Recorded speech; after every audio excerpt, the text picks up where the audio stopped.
Este video está completamente subtitulado, así que suscríbete al canal y comenta desde dónde estás viendo este video. El Real Madrid ha eliminado al Manchester City tras 2 grandes victorias y uno de los grandes protagonistas fue Vinicius Jr., que marcó 2 goles y celebró provocando al City. En este video vamos a ver la reacción de la prensa inglesa y todo lo que se dijo tras esta eliminación. Quédate hasta el final. 5-1 aggregate then for Real Madrid as they make it through to the next round, where they of course face Bayern Munich in the quarter-finals. For more on this, let's welcome in, shall we, Frank Leboeuf. First off, nice haircut, by the way. Thank you very much. That's what piqued my interest at the start of the show. Good, when you saw me pointing over at you. But you know, I'm not. Real Madrid the better team over 2 legs. Listen, you may have watched the game, the full 90 at home. You may not. If you've just watched the highlights there, I think my opinion that those highlights are, maybe for obvious reason, are very Manchester City centric, because Real Madrid had a lot of other chances, particularly in the first half. I know we're showing wave of Man City possibly getting 2 or 3 goals in the first half, but not just that Valverde chance. Real Madrid could have had 2, 3, maybe 4 in the first half as well, and the second half. So this scoreline could have been crazy, but it also could have been a lot worse for Man City. They got what they deserved over 2 legs. Absolutely nothing. They blew it in the Bernabeu. He blew it with his team selection. It was always going to be a tough ask tonight. They huffed and puffed, but they weren't clinical enough. Courtois played well. Lunin played well. But again, Real Madrid could have had themselves 4 or 5 tonight in Manchester. And that was always going to be the case because City were having to push forward. But if you put the whole thing in context, Manchester City, this juggernaut that's been, certainly in English football, has been given a lesson over 2 legs, 5 goals to 1, by a Real Madrid side that have struggled for 90% of the season, certainly domestically. And I think that puts in perspective where Pep Guardiola's City are at the moment. They're not a great side, and Real Madrid showed that. Pep Guardiola said ahead of this game, Real Madrid had 3 shots on target and scored 3 at the Bernabeu. So that gives us hope going into this game. And that's the difference, though. If you're not clinical enough in front of goal, you're out. And that's exactly... We talk about Manchester City's defence a lot, but they've only managed 1 goal against a makeshift Real Madrid defence over 180 minutes. And while they had multiple opportunities that looked like half chances, that the final pass wasn't quite there, then the final touch wasn't quite there, it's a lot of ifs and buts. It's a lot of moral victories if you are Manchester City, and that's just not going to be good enough against Real Madrid, even this version of Real Madrid. Now, Craig is talking about the chances that Real Madrid had. Vini scored 2 goals tonight, should have had, not could have had, should have had 5. 100% chances, 100% opportunity. So to sort of simplify this conversation, if you're Pep Guardiola, and say, well, look, we had a really good start to the game in Madrid, and we're not able to capitalize then. And we had a really good start of the game here. We couldn't quite capitalize tonight either. And so that's the difference. No, it isn't. It isn't.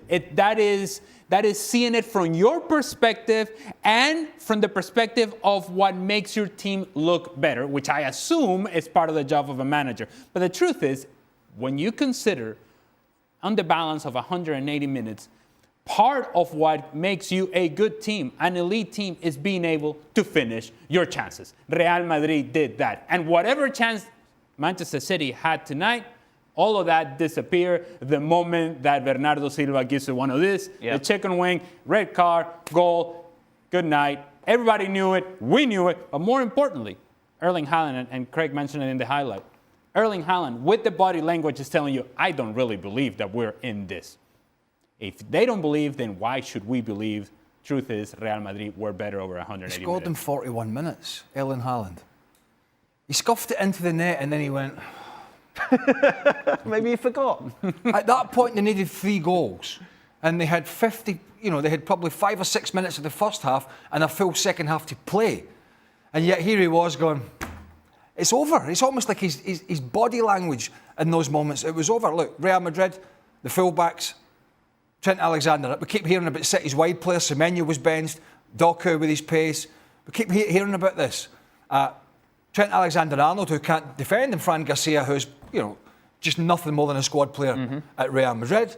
And yet they're able to come over 2 legs and certainly come to the Etihad and win the game. not only go through, but win the game. With you mentioned it's a makeshift back four for Man City, but it's a makeshift back four for Real Madrid. I'm sorry, but from City's perspective, this has just not been good enough. Frank, that's fair. People say, yeah, but Real Madrid, you know what their history is like in the Champions League. They always up their game. They didn't really have to be at the very top of the game over these 2 legs to dismiss Manchester City.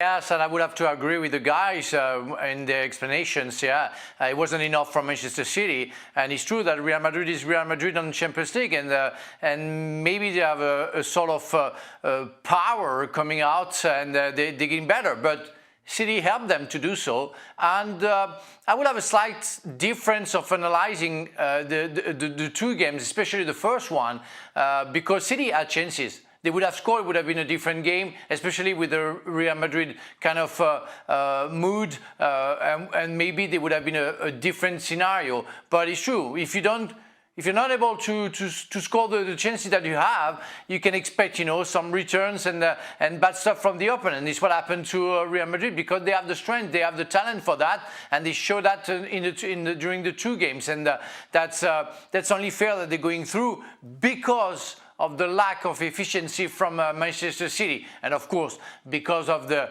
lack of good defender that they don't have anymore for quite a while now. So it's only a fair result. But I would have loved to see a different scenario again if Manchester City would have scored early in the first leg.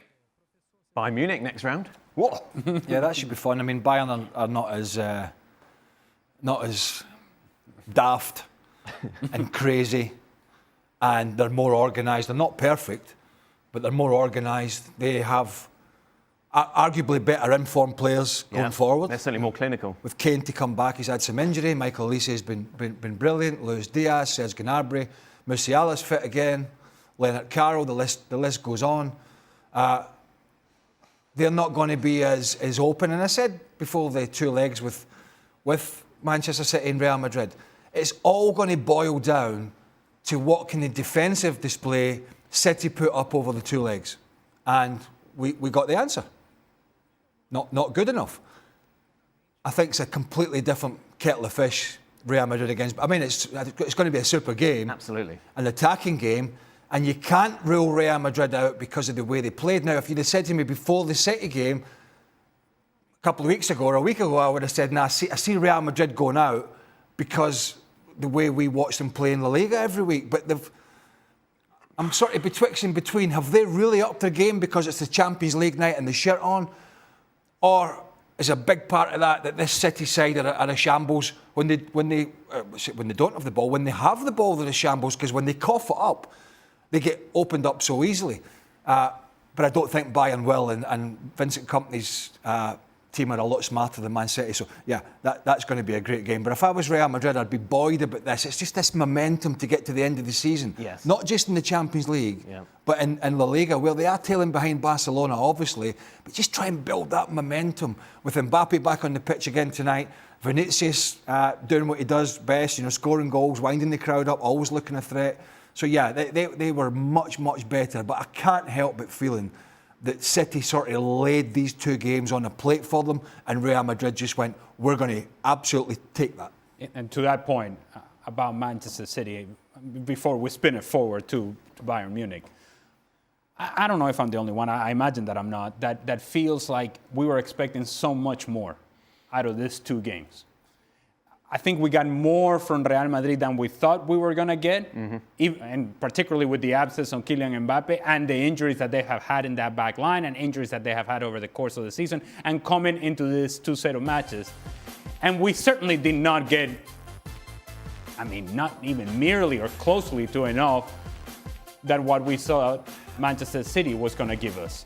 And so what we thought was going to be a really subtle, competitive, magical 2 legs of Manchester City, Real Madrid, or Champions League, this is exactly what we've been waiting for. This is why we go through the league phase, so that eventually we can get to this point. It was a dud. It was a letdown.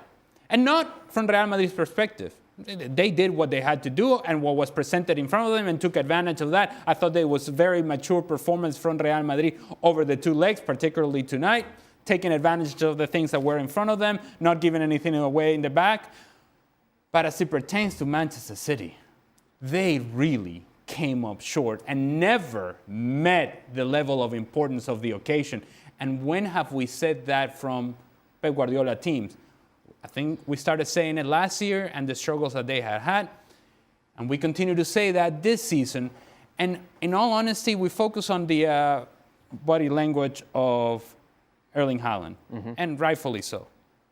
Pep Guardiola doesn't look like the sort of guy who's fully interested and engaged in what's going on with Manchester City. There's a lot of sort of like sarcasm and the way that he takes the press conferences is kind of disinterested and kind of sniping back at the media. When things were flying, he was engaging, he was thoughtful with his answers. Now he's just like, And that in itself tells me, I'm merely speculating here, but it doesn't look to me like a guy who's fully engaged for the long term with Manchester City. Could be, of course, his last game. Could be his last game in charge of City in the Champions League. The Champions League? Yeah, I would think so. I think he's he's been superseded by Arsenal at the moment. His team are vulnerable. They don't have the same clinical nature about them. They don't dominate, although they had dominated a fair chunk of this game, certainly until they went down to 10 men. And even after that, they still had a lot of the ball. But they don't really have that energy anymore. I agree. He doesn't really seem to. He seems very casual in the sidelines, as if he's accepted that. And listen, I understand that. A bit like Klopp at Liverpool. It's difficult to keep going year in, year out, to have that success and to have that drive. So I understand it, and I think he probably realises it's coming to the time to step away. But you look at his bench today. His squad is huge, and then you look at what he wanted and what he got in January. He got his wide attacking player to add to all the other ones he's got, and he got his centre-half that could have went to most clubs in Europe, and Mark Guéhi. And what did he do to him tonight? He left him on the bench. And I said to you last week, I know he's got the cup final in the weekend, so maybe he was thinking a little bit about that. But does that mean he chucked this game tonight by leaving a couple of these players? It's Tuesday, isn't it? Well, I know, but why? I understood Kusanov playing because of his pace, because they were going to leave themselves open, and boy, he is quick. So I kind of got that.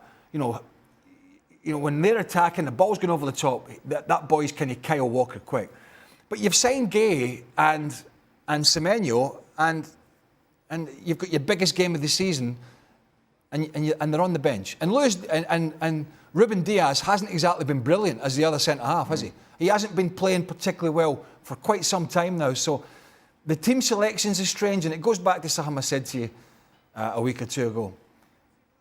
You could sit with a bit of paper every Man City big game and write down 6 different City teams and not get the right one. Yeah.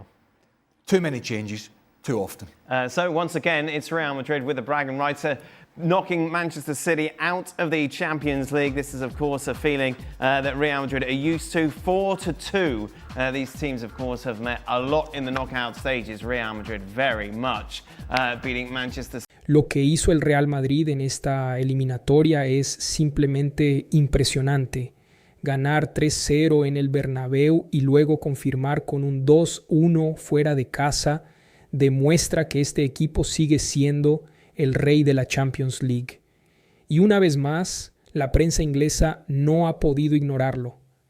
Muchos medios han reconocido que el City fue superado claramente y que el Real Madrid volvió a demostrar por qué es el equipo más peligroso en esta competición.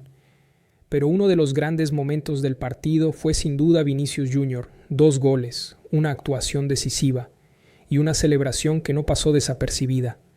El gesto provocador hacia el City refleja confianza, personalidad y también la intensidad de una eliminatoria que tenía mucha historia detrás. Para algunos fue exceso, para otros simplemente carácter de un jugador que aparece en los momentos grandes. Lo cierto es que Vinicius volvió a ser determinante. Ahora la gran pregunta es, ¿hay algún equipo capaz de frenar al Real Madrid en esta Champions?